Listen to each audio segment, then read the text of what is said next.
Hello my friends, this is Christian. Welcome to my new episode about the Evans Gambit for white. In this lecture we have a look at the main line. It starts with pawn to e4, pawn to e5, knight to f3, knight to c6, bishop c4, bishop c5, and then we have the Evans Gambit, pawn to b4. Bishop takes c3, and from here the main line is and starts with bishop retreats to a5. Now, very important, open up the center with pawn to d4.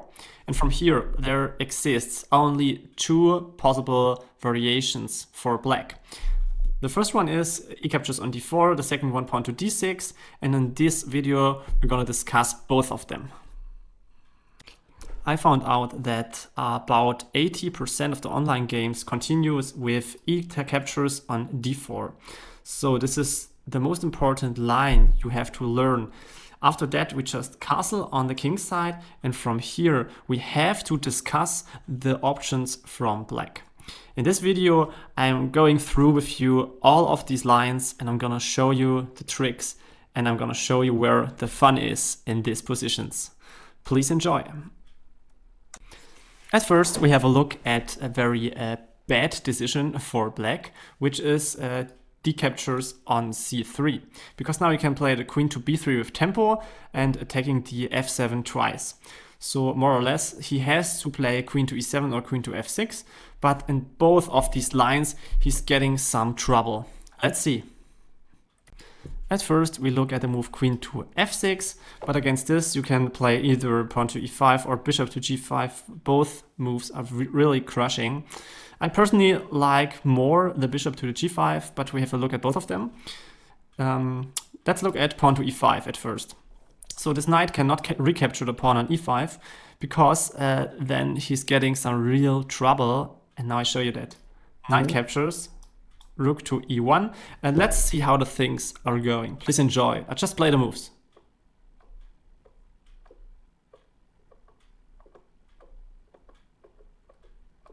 And checkmate. So this is a really cool line, very tricky. And now I can show you the next variation, which is much better. This starts with queen to g6. At first, we should capture the pawn on c3, and after knight ge7 finishing development, then we have bishop a3, castle on the king's side, and rook to d1. And from here, when we analyze this position, we can see that white has complete development and a very active game.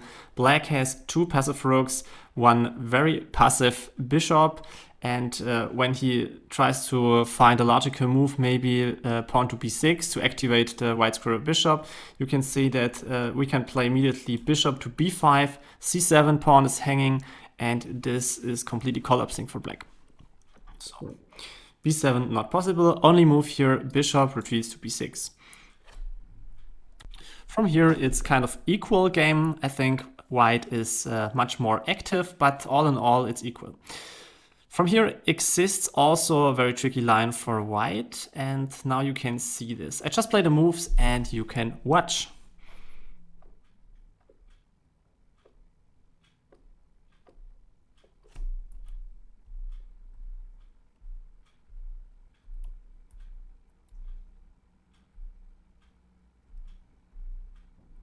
And checkmate. This is a very funny variation and very active play from white. Let's go a few moves back when black played queen to f6 to protect the f7 pawn. My favorite option is bishop to g5. Queen has to go to the g6. Then we have knight captures, bishop takes, and queen takes. Then the logical knight ge7. And from here exists a very tricky move where you can shock your opponent. And this is bishop captures knight on e7. The funny thing here is the logical knight captures on e7 doesn't work. The reason is knight to e5. We have a double attack on the f7 and also on the queen. So forcefully enough, the queen has to move to the f6 maybe, and then we can capture the f7 pawn. And wherever black's king is going, he's not gonna have fun in this game. Let's see king to d8. From here, we only play active moves. The first one is rook to the c1, threatening to capture on c7. Then we have knight to the c6, blocking that. And now I just play a few moves and you can see how bad black's position is.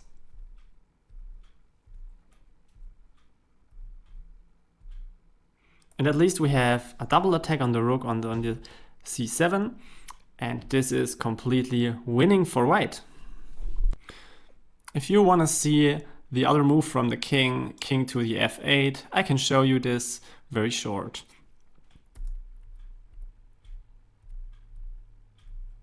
And after rook to d1, we have a simple plan to move this rook to the d3 and to the f3, and then it's completely game over for black.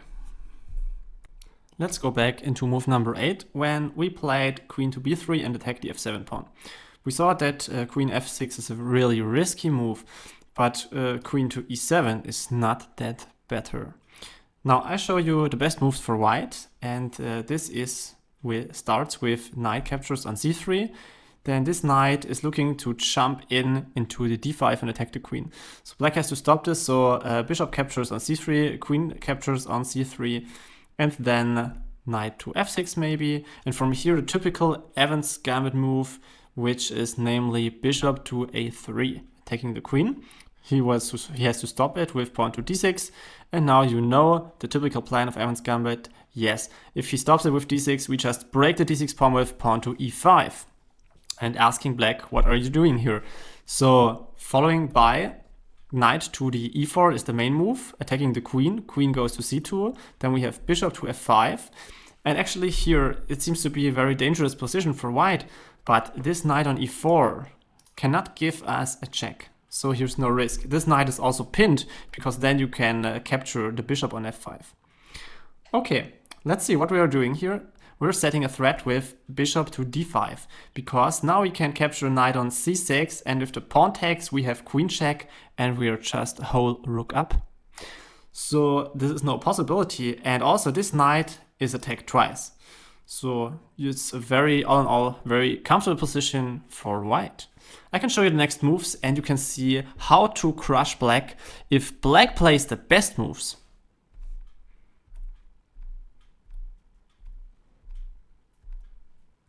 And after f takes on e4, white is a clear piece up, and this is completely winning for white, yes. So now we are back at move number 6. After castling from white, black has, of course, other choices to play.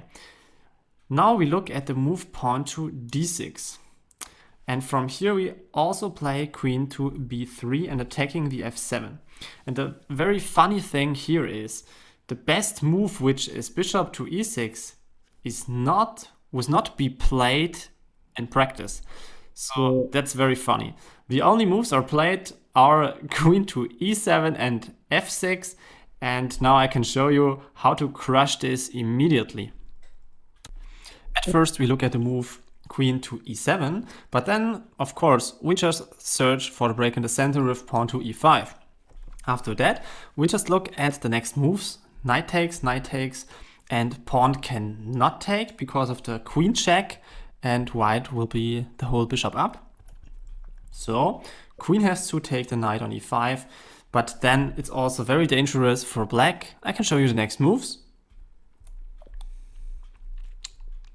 And after knight to f6, now we see the position, and the position is very bad for black because we have a passive rook on the h8 and we have a very active game from white.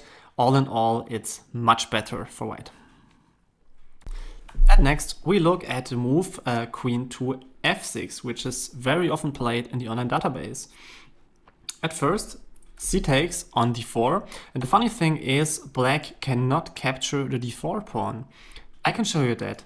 Knight takes, queen takes, and now bishop to b2. And if you see this, after queen to b6, we can see both of the bishops are attacking the king side, and this rook on h8 will be trapped. I can show you that. After bishop takes the rook on h8, we can see that white is a clear piece up, and this is a winning position. That's why he has to play bishop to b6. And after that, we are just trying to open the position with the pawn pushed to e5. And after that, we have d captures, and now not recapture, instead we play knight to c3. And the pawn on d4 seems to be a simple snack for black, but this pawn is poisoned. Let's see why. Let's say e captures on d4, then we have rook e1 check, knight ge7, very logical. And then the next attacking move, knight to d5. We have a double attack on the knight and on the queen. So queen has to move, queen to f5, and then we have bishop to g5, bringing all our pieces into the game, all our pieces attacking the e7 square. So he has to do something, yes, blocking the bishop by the f6.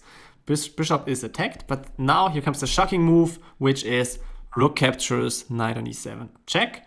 We have knight captures and bringing the other rook into the game, rook to e1, and the pressure is very high. So we have pawn captures, and now knight takes, attacking the queen, queen to a5, knight captures, king here.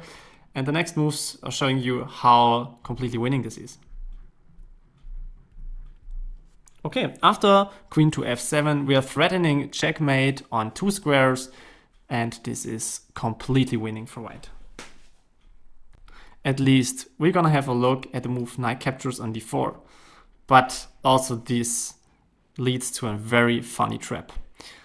We have knight captures, bishop captures, and of course knight on d5 attacking the queen. And from here, pretty please lean back and enjoy the trick.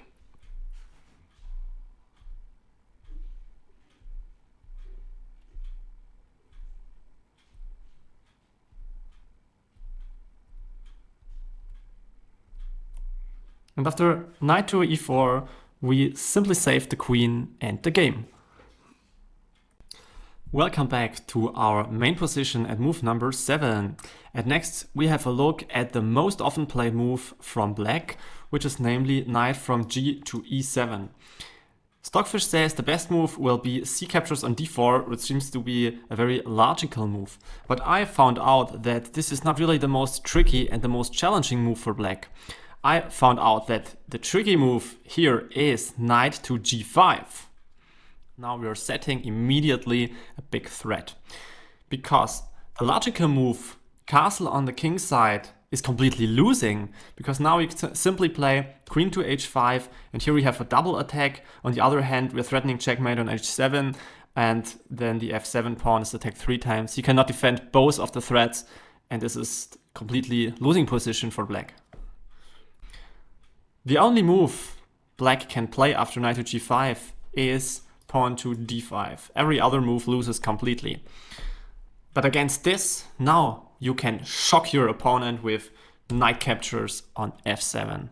Then we have king takes, pawn captures, and knight to e4, bishop retreats, and from here it's also a very funny and tricky position for white.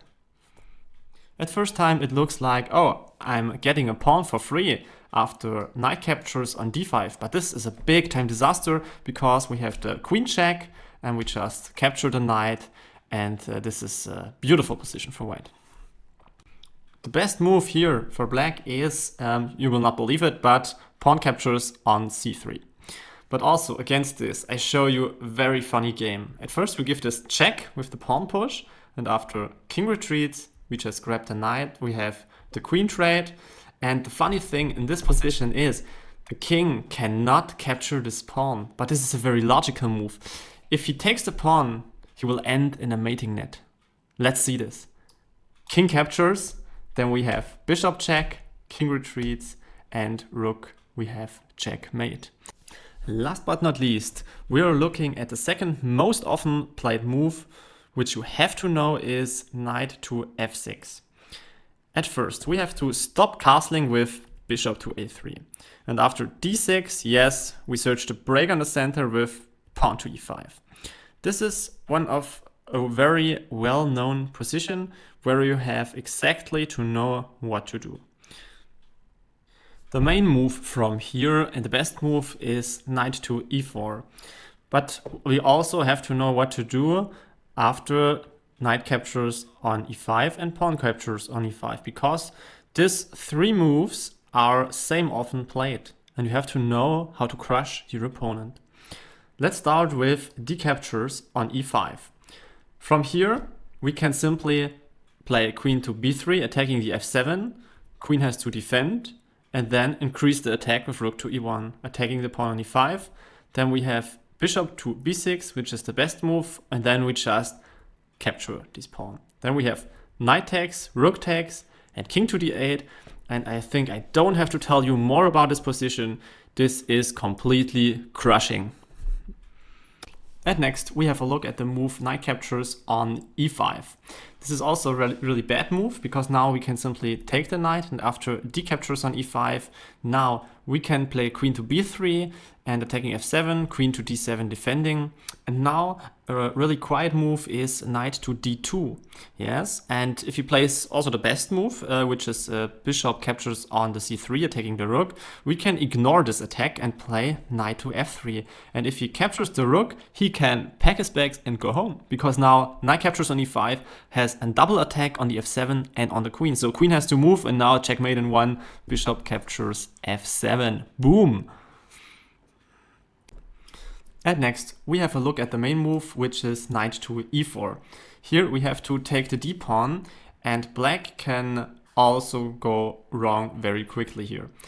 Maybe he plays the move knight captures on d6, but then the e-file is open, so at first rook to e1 check, knight blocks this check, and then comes the tricky move knight to e5. And logical enough, castling on the king side, but then here comes the shocking blow, which is knight captures on f7. And I will promise you most of your opponents will overlook this, because now we have rook takes, bishop takes check. Notice that the king cannot take, because after queen to h5 check and this bishop is hanging. So king cannot recapture. So we have bishop captures on f7 and we have knight captures. And then we just capture the knight on e7, because now we are attacking twice. And if we look at this position, this is a clearly winning position for white. The next mistake black can make is castle on the king side even yet, because now we just capture the pawn on the c7 and we have a double attack on the rook and then the queen.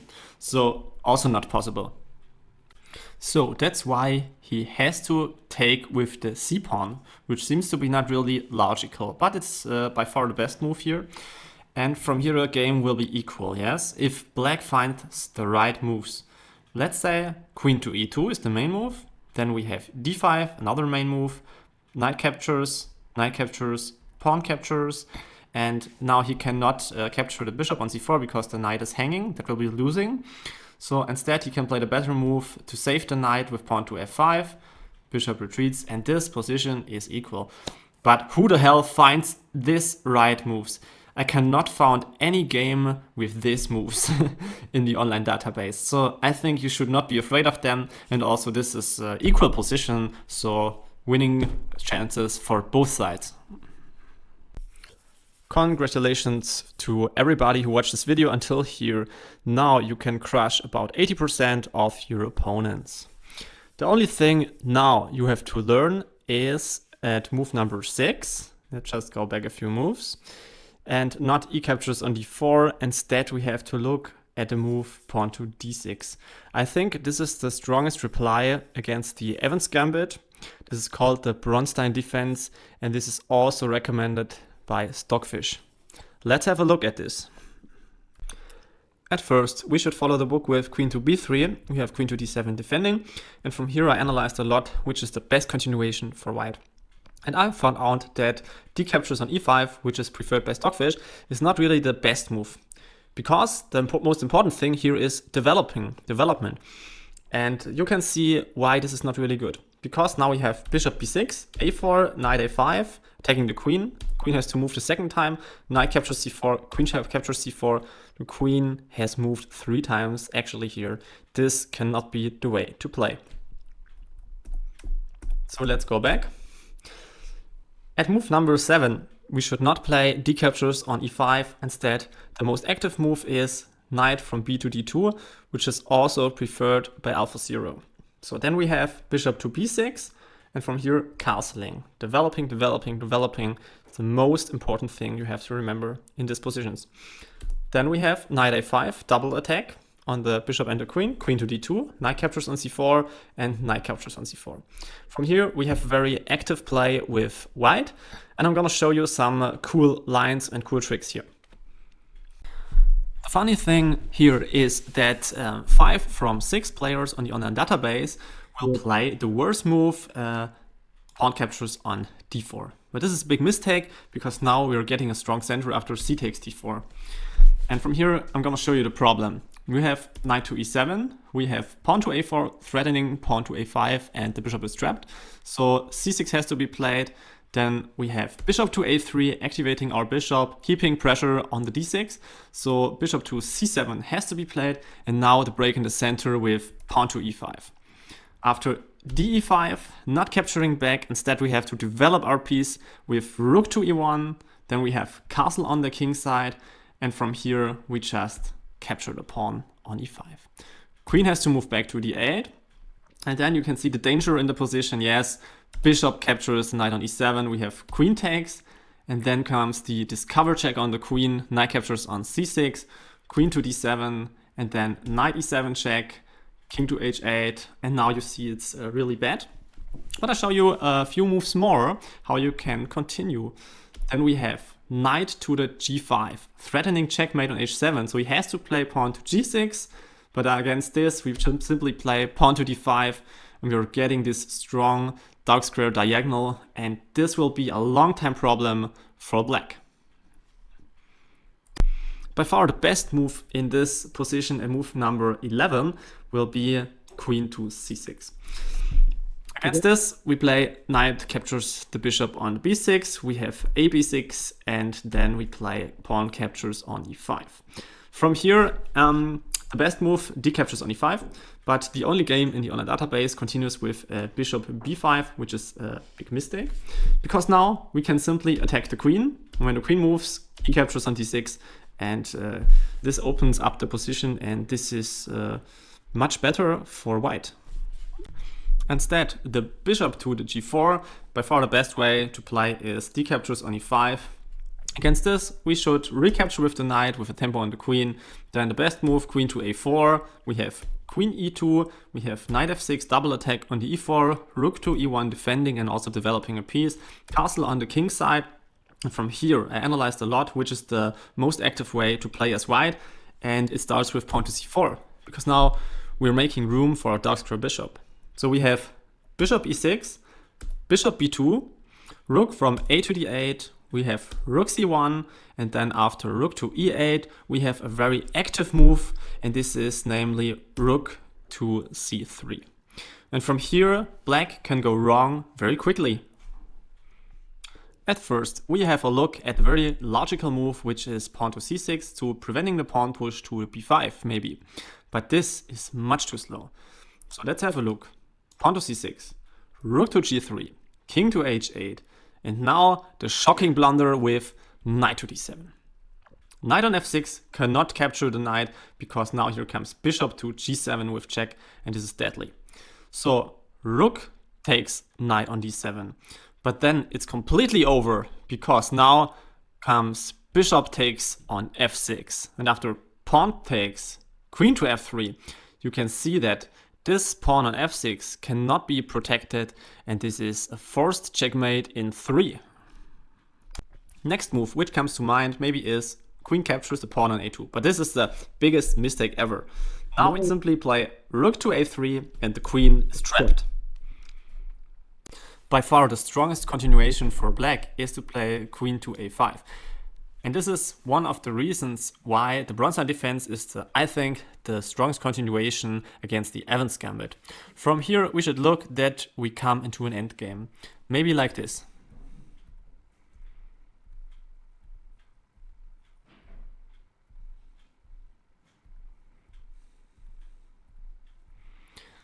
After bishop takes on d7, we reached an endgame, which contains chances for both sides. And until black comes into this position, he has to know some theory and can fall into many traps. So that's the reason why I love the Evans Gambit. Thank you for looking this extensively video. Please let me know if you have some questions. I can hope you can use the tricks in your own games and give me a like. Bye bye.